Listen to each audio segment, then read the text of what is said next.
সকাল থেকে এত কুয়াশা যে একদম রোদের দেখাই পাওয়া যাচ্ছিল না। প্রায় 9:30টার সময় আমরা বেরিয়েছি বিবেকানন্দ তো আশ্রমের আমরা এসেছি উদ্দেশ্যে। বিবেকানন্দ আশ্রমে। আজকে তো 23শে জানুয়ারি নেতাজি সুভাষচন্দ্র বসুর জন্মদিন। আর তার সাথে এই বিবেকানন্দ আশ্রমের হচ্ছে হ্যাপি বার্থডে, 74 ইয়ার্স।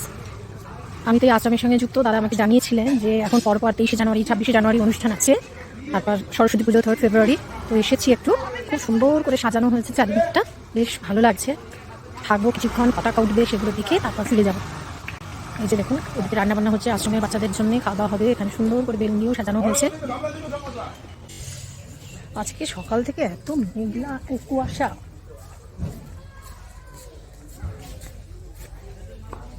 এখানে চলছে রান্না বান্নার ব্যবস্থা।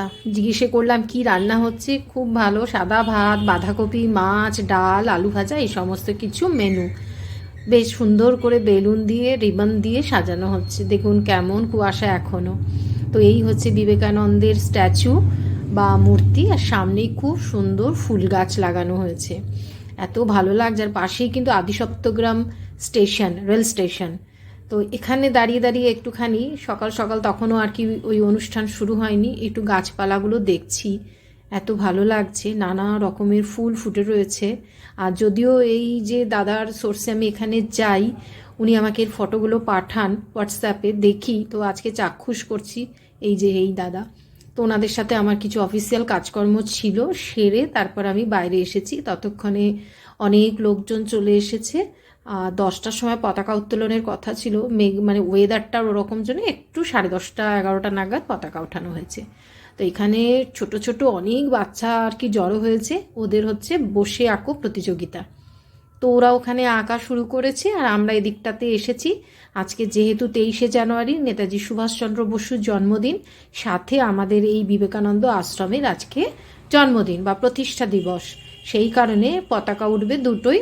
সমস্ত লোকজন যারা এসেছে, ওই বাচ্চাদের গার্জেনরা, আমরা যারা আশ্রমের সঙ্গে যুক্ত, সবাই মিলে এই সামনে দাঁড়িয়ে আছি। কত লোকজন, সবার সাথে পরিচিত হতে পেরে খুব ভালো লাগছে। তো পতাকা তো আমি উত্তোলন আগে ভিডিওতে, শর্ট ভিডিওতে দিয়েছি।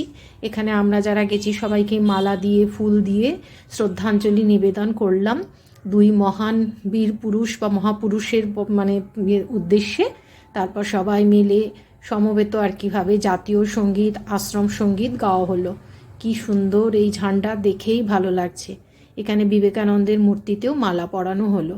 সব মিলিয়ে এক সুন্দর মানে আর কি পরিবেশ। বাচ্চাগুলো তাদের আঁকায় মগ্ন, দেখে যে কি ভালো লাগছে।